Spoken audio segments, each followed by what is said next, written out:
Hey y'all, it's Charmin, and this is supposed to be another episode of SharminSeas, the travel docket, but I will be honest with you, I have been sitting here for quite a while trying to get this witty description out to explain to people why travel insurance is so important, and it is, but my heart and my mind are just elsewhere. Um, you know, I'm sure that you have heard of the tragic loss of a young soul named Nolan Wells. And I'm going to start this out first and foremost saying that I'm not even here to get into the who's, what's, and why's, what happened.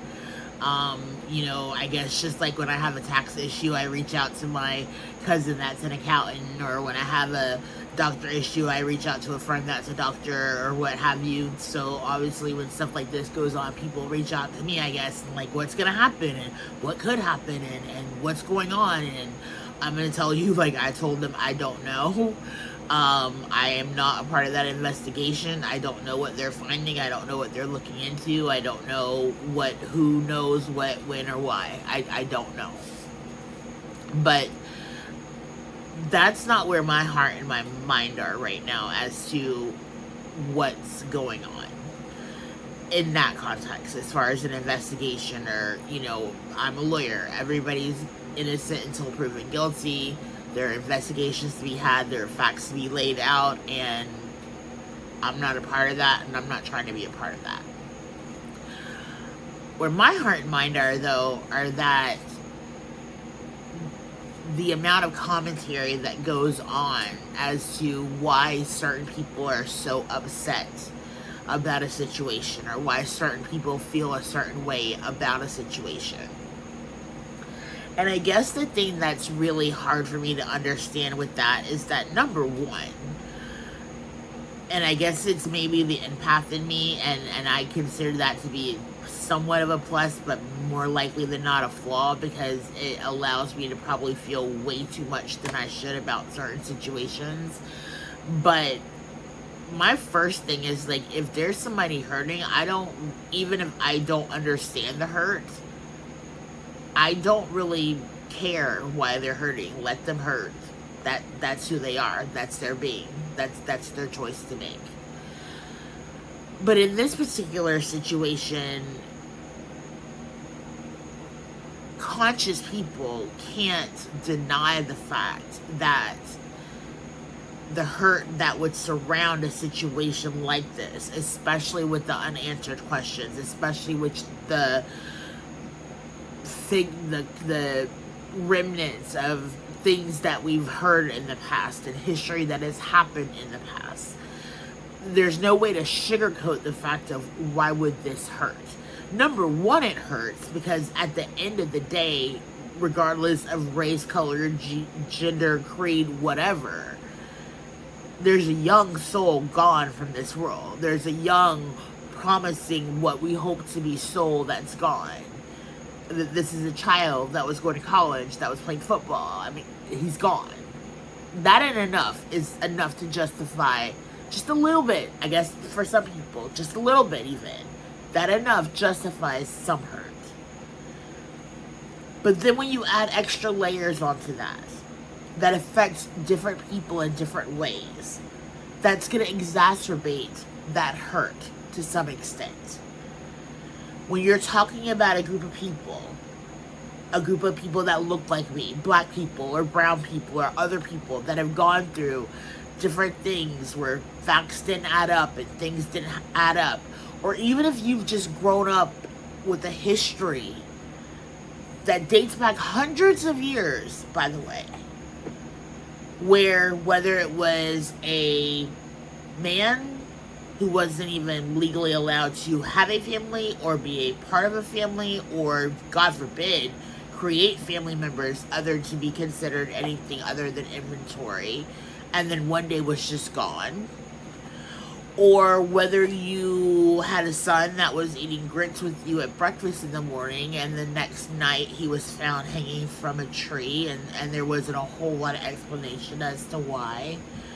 Or whether there were just people that wound up missing And as the stories go, and so many, not folklore, because it's actually true, and so many African American or black families where you just have that random family member that is described that they just went somewhere at one point in time and just never came back.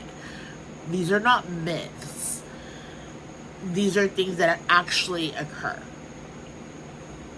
So then you think to yourself, and if you are like me, at least, me, having parents that grew up in the 60s and the 70s and marched, and my mom went to Tuskegee and, you know, carried this sense of black pride and black ownership and what we need to do. And at the time, the answer was supposed to be that you need to accomplish, and you need to raise accomplished children, and you need to learn and educate yourselves and be upwardly moving, with this idea of, if you do everything right, it's all gonna work out.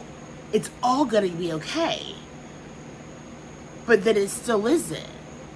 Because it's still never enough, it feels like sometimes.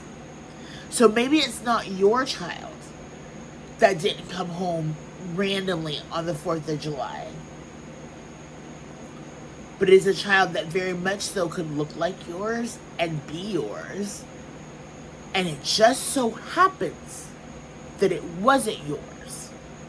But where we are right now, in this history, in this time, at this moment, it could have just as been yours.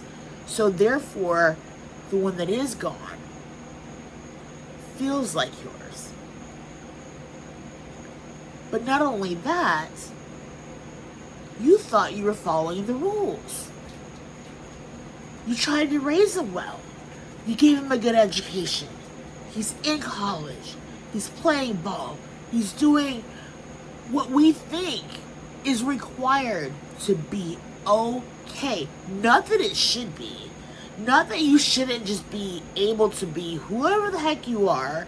And God forbid, but for the fact that you're like killing people or God knows whatever else, like just generally be okay. But you did what you thought you needed to do to make sure, give that extra protection that he was okay. And he's still gone. And there's still not a whole lot of explanation. And nobody really knows what's going on. All you know is that you had your baby last week. And now he's gone. It's not just that, because I'm sure if we run the statistics, if we get the numbers, and I'm sure somebody somewhere is going to come out with them soon. Yes, there was more than just one young man who lost his life 4th of July weekend, 2026. The difference is, or what it feels like, at least sometimes to us, because as much as we want to erase these, you know, what used to be called the vestiges of slavery, or as much as we want to erase this, it's not even just in our blood because it's history. It's in our blood because it's families. I remember being told the story that actually happened, not myth, but actually happened, where they tried to arrest my grandmother in her pajamas and robe in her front yard. It's not that far separated. So we take away, let's say we try to take away the trauma and we try to take away the fear. The stories are there. They're still real. This is not made up. This is not make-believe. And yes, progress says you work through it, you get through it, you don't live traumatized. I choose not to believe that I am traumatized every day. But what I will say to you is that I don't have the answers, but what I do know is that something's different. I have been in a Nolan Wells situation. I have been the only black face amongst a group of other friends that did not look anything like me. And I can promise you, to this day, I never had a thought, a moment, or a concern that not only one, I would not come home, but that if I did not come home, that there were not either people still out there looking for me that I came with, or at least giving something to be something that says, wait, no, something's wrong.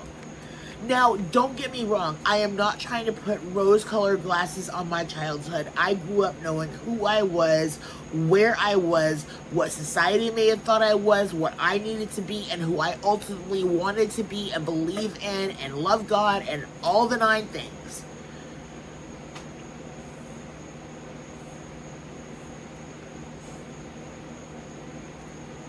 These kids today are feeling something different, y'all, and if we don't check into that, I don't know if we're going to come back.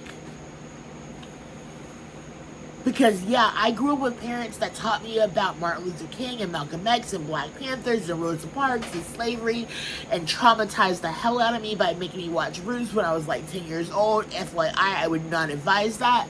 But that being said, even with that, and I don't know, I to this day just believe that maybe some people are different and some people are not. Any of the people that I grew up with and I thought about to this day, I don't think if we all got together for some big reunion and I was still the only black face in that crowd, I still believe I would come home. And if I didn't, there would be a whole lot of people looking for me amongst that group. But these kids today are facing a lot.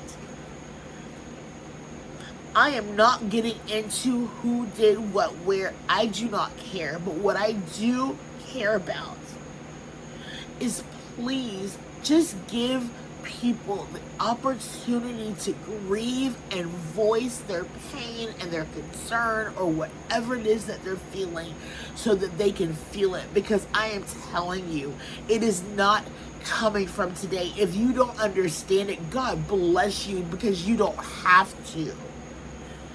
Because you don't have an Uncle Willie that just wound up missing, or you don't have Uncle Theo that was hung from a tree, or you don't have it, and it's okay. I'm glad for you that you have that. But for those that they do, that pain is real, and it is not distant, and they have to feel it, and they have to go through it. Whatever happened will be uncovered to happen. Whatever is going to happen, at the end of the day, I choose to believe God knows what's going to happen. But what I also know is that we are human. And humans can feel how they feel. And so I am just asking to let people feel how they feel. There is a mother that's grieving her baby. At the end of the day, that's just enough. It's just enough. It's just enough to make you tear up. It's just enough to make you take that extra step. It's just enough to make you take that extra breath. And at best, it's just enough to leave it alone.